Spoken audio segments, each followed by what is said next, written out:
반가 안녕하세요. 박용덕입니다. 2023년 제34회 공인중개사 시험대비 기출문제 해설 강의입니다. 28회 9번 문제 보도록 하겠습니다. 여러분 먼저 구독, 좋아요, 알림 설정해 주시면 감사하겠습니다. 9번은 명신탁인데요. 이 명신탁이 최근 5년간 4문제가 출제됐습니다. 굉장히 많이 출제됐죠. 자, 그러면 이게 뭐냐면 계약맹신탁이네요. 내용을 보니까 계약맹신탁입니다. 갑과 을이 명신탁 약정을 갑하고 을하고 명신탁 약정을 했습니다. 갑이 신탁자고요. 그 다음에 을이 수탁자가 되겠습니다. 을이 수탁자, 병이 매도인이 되겠습니다. 자, 그러면 옳은 것인데 기억 갑과 을의 위 약정은 무효이다 했는데 명신탁 약정은 무효입니다. 명신탁 약정은 원칙적으로 무효입니다. 다만 예외적으로 명신탁이 유효하려면 배우자, 종중, 종교단체의 경우에는 조세포탈, 강제집행의 면탈, 법령상 제한의 회피를 목적으로 하지 않는 경우에는 유효합니다. 니은 갑 신탁자와 을 수탁자의 위 약정을 매도인 병이 알지 못한 경우라면 유효하다. 알지 못했다 하더라도 명신탁 약정은 무효입니다. 명신탁 약정은 무효이고요. 수탁자 명의로 등기가 유효하죠. 그 다음에 디귿 갑 신탁자와 을 수탁자가 간의 약정을 병 매도인이 알지 못한 경우 갑 신탁자가 소유권을 취득하는 게 아니라 을 수탁자가 소유권을 취득하죠. 그래서 이것도 X고요. 리얼 갑 신탁자와 을 수탁자의 명신탁 약정을 병 매도인이 안 경우 수탁자 을로부터 X 토지를 매수하여 등기한 제3자 정은 그 소유권을 취득하지 못한다 했는데 제3자는 선악을 불문하고 유효하게 소유권을 취득합니다. 따라서 정답은 1번이 되겠습니다. 이게 소위 계약맹신탁이 되겠습니다. 계약맹신탁.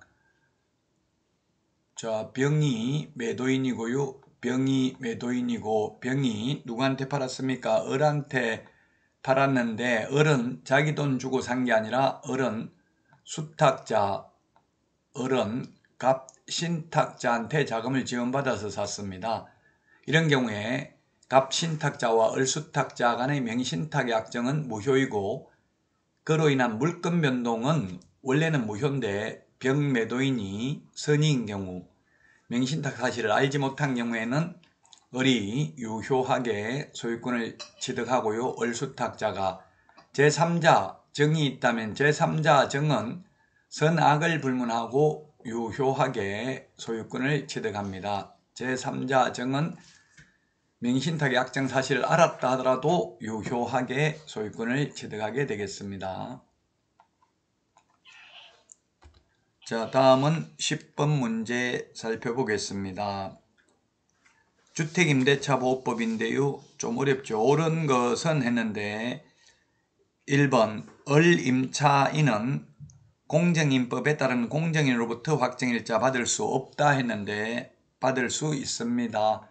확정일자는 공정인한테 받을 수도 있고 등기소, 등기과에서 받을 수도 있고요. 동주민센터에서 받을 수도 있습니다.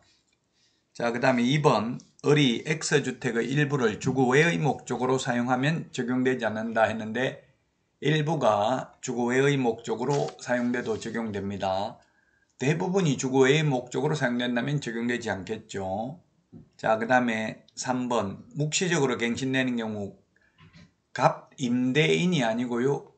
갑 임대인은 해지 통지할 수 없고 을 임차인이 해지 통지할 수 있습니다. 4번 임대차 기간에 관한 분쟁이 발생한 경우 갑 임대인은 분쟁조정 신청할 수 없다. 임대인이든 임차인이든 분쟁조정 신청할 수 있습니다. 그래서 틀렸고 5번 경제사정의 변동으로 약정한 차임이 과도하게 되어 적절하지 않은 경우 임대차 기간 중 임차인은 그 차임의 20분의 1의 금액을 초과하여 감액 청구할 수 있다. 예, 그렇습니다. 정감 청구를 할 수 있는데 정액의 경우에는 1년에 최대 5%밖에 정액이 안 됩니다. 그러나 감액은 상한선 없고 횟수 제한도 없습니다. 정액은 한번 올리고 나면 1년 안에는 다시 정액하지 못합니다. 다음은 11번 문제 보도록 하겠습니다. 고용인입니다. 고용인이 직원이죠. 직원은 소속공개사 또는 중개보조원을 고용인이라고 합니다. 1번이 옳은 지문이네요. 고용신고는 전자문서 가능합니다. 그러나 고용관계 종료신고는 전자문서 불가능합니다. 자, 그 다음에 2번은 중개보조원. 보조원의 경우에는 자격증 없죠. 따라서 자격 확인 요청해야 된다. 소속공개사 자격 확인 요청해야 됩니다. 보조원은 자격증 없습니다. 3번은 보조원의 경우에는 실무교육을 받는 게 아니라 직무교육 받습니다. 소공이 실무교육 받습니다. 그래서 3번도 틀렸습니다. 4번은 고용관계 종료신고는 사후 10일 이내고요. 고용신고는 업무개시 전입니다. 고용신고는 업무개시 전에 해야 됩니다. 고용관계 종료신고 10일입니다. 자, 그 다음에 외국인을 소속공개사로 고용한 경우에는 자격증명서류, 자격증 사본 제출하지 않고요. 결격사유에 해당되지 않음을 입증하는 그 국가에 주재하는 대한민국 영사관이 확인하는 공정서류나 증명서류를 제출해야 됩니다. 다음은 12번 문제 보도록 하겠습니다. 법인이 겸업할 수 있는 내용입니다. 우리 암기 프린트는 24번에 있는데요. 법인의 겸업 제한 시험에 아주 자주 출제되고 있는 문제가 되겠습니다. 자, 암기 프린트 24번을 한번 볼까요? 법인이 겸업할 수 있는 것. 이렇게 법인에게만 겸업을 제한하는 이유는 외국의 대형 법인이 우리나라 진출해서 무한 자유경쟁을 하면 우리나라 개인중개업소 살아남을 수 없기 때문에 법인만 겸업 제한하고 있습니다. 주택, 상가, 임대관리 등 관리 대행할 수 있고요. 임대업은 안 됩니다. 그 다음에 부동산의 개발, 거래, 개발에 관한 상담할 수 있습니다. 개발업은 안 됩니다.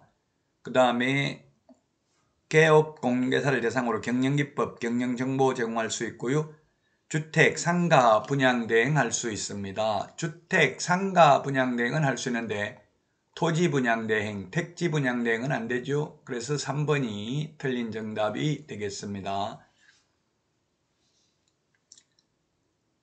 자, 그 다음에 암기 프린터 24번에 있습니다. 5번에 보면 도배, 사업체 소개 등 중개 이전에 부수되는 용역의 알선업은 할 수 있습니다.